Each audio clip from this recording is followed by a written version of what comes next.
अस्सलाम वालेकुम दोस्तों, उम्मीद करता हूँ खैरियत से होंगे। आज हम आपको टेक्सला शहर की सैर करवाते हैं, जो कदीम अरसा से रोड की हालत खस्ता हुई है। तमाम अवाम और साथ तो दे रही है, लेकिन गवर्नमेंट यहाँ की सो रही है लगता है। कोई अभी तक इस पर सूरत हाल नहीं नज़र आ रही कि रोड पक्का किया जाएगा।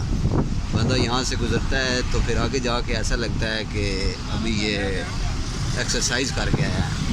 आप भी माशाल्लाह से विज़िट करें इसकी कदीम रोड की।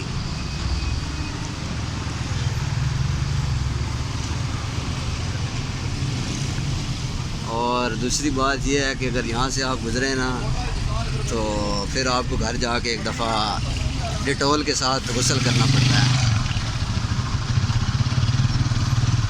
अभी भी आप देख सकते हैं वीडियो में मेरी कि रोड की कैसी हालत है।